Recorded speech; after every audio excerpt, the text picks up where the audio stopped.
कर्नाटक में विधानसभा की तारीख आज आने वाली है। सुबह 11:30 बजे चुनाव आयोग तारीखों का ऐलान करेगा। कर्नाटक के चुनाव को 2024 लोकसभा चुनाव का सेमीफाइनल माना जा रहा है। पिछली बार कांटे की टक्कर के बाद कांग्रेस और जेडीयू की सरकार बन गई थी, लेकिन वो चल नहीं पाई और बीजेपी ने बाजी मारी थी। ऐसे में इस बार का चुनाव दिलचस्प है। ये देखा गया है कि कर्नाटक की जनता डबल इंजन सरकार को फिर से लाती है या फिर कोई बदलाव करती है। 224 विधानसभा सीटें हैं और 2018 में विधानसभा चुनाव में भाजपा को 104, कांग्रेस को 80 सीटें मिली थी। हिमांशु मिश्रा हमारे साथ हमारे सहयोगी इस वक्त जुड़ चुके हैं।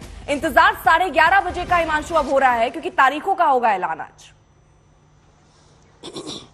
देखिए, बिल्कुल तारीखों का जो आज ऐलान हो जाएगा चुनाव आयोग के द्वारा, लेकिन इतना जरूर है कि कर्नाटक के चुनाव में पिछली बार जो स्थिति थी वो स्थिति क्या भारतीय जनता पार्टी के लिए भी है। पिछली बार Bharatiya Janata party single largest party बनी थी, जैसा आपने भी बताया अर्पिता, कि 104 सीटें मिली थी और कांग्रेस को 80 सीटें और दूसरी तरफ जो है 39 सीटें जो है वो जेडीएस को मिली थी। लेकिन उस वक्त त्रिकंशु विधानसभा होने के कारण जो है जेडीएस और कांग्रेस ने मिलकर जो है वो सरकार बनाई थी। लेकिन उसके बाद भारतीय जनता पार्टी ने ऑपरेशन लोटस किया और उसमें कांग्रेस के विधायक और जेडीएस के विधायकों ने 17 विधायकों ने जो है पार्टी छोड़ी। उसके बाद उपचुनाव हुए और उस उपचुनाव के अंदर भारतीय जनता पार्टी के पक्ष में जो है वो बहुमत गया, यानी कि भारतीय जनता पार्टी के पास जो अभी आंकड़ा है 224 विधानसभा सीटों वाली कर्नाटक में, वो 180 का है, 121 का है। लेकिन स्थिति इस बार कुछ बदली सी है, क्योंकि येदियुरप्पा थे पिछली बार फेस। इस बार येदियुरप्पा मुख्यमंत्री नहीं है, उन्होंने इस्तीफा दे दिया है। उन्होंने ये ऐलान कर दिया है कि वो अब राजनीति में किसी भी तरीके का चुनाव नहीं लड़ेंगे, कोई विधानसभा या लोकसभा का चुनाव नहीं लड़ेंगे।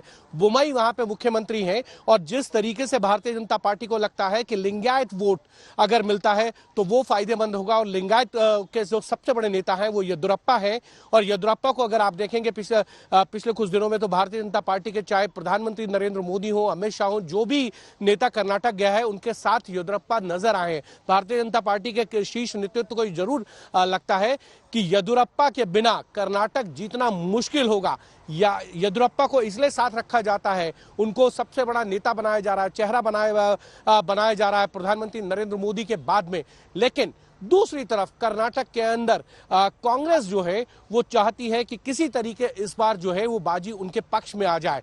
जो 2013 के अंदर उनको बहुमत नहीं मिला था, पिछले 2 दशकों के अंदर अगर देखेंगे तो चुनाव में किसी भी। ठीक है हिमांशु, रोक रहे हो आपको। इस वक्त बड़ी खबर ये आ रही है कि मुख्यमंत्री की तरफ से कहा जा रहा है कि हम चुनाव के लिए हमेशा तैयार रहते हैं, यानी कोई भी तारीख हो हम उसके लिए तैयार रहते हैं। कर्नाटक चुनाव के ऐलान से पहले सीएम का ये महत्वपूर्ण बयान। और ये तो हमेशा देखा गया है कि बीजेपी हमेशा चुनावी मूड में रहती है, किस तरीके से मंथन होना चाहिए उसको समझते और भापते हुए अब एक बार फिर से बोम्मई कह रहे हैं बीजेपी चुनाव के लिए हमेशा तैयार रहती है। It's all set to be announced today, sir. How is the preparation of yours? See, BJP is always a ever-ready party. We don't prepare for elections. We prepare for organization and we prepare for welfare of the people, and we are ready. You were anticipating that it will be announced today or tomorrow? Yeah, it was as per anticipation. So Congress has already released the first list, sir. When is the BJP list going to be released? Probably after a week or so. The first list will be released. So if you notice the reservation announcement which has been made by your government, now there are a lot of protests which is happening across the state. Do you think it will backfire? The Congress is trying to create some confusion in Banjara community only. Okay. And we have talked to all Banjara leaders, our MLAs have talked. There is no issue.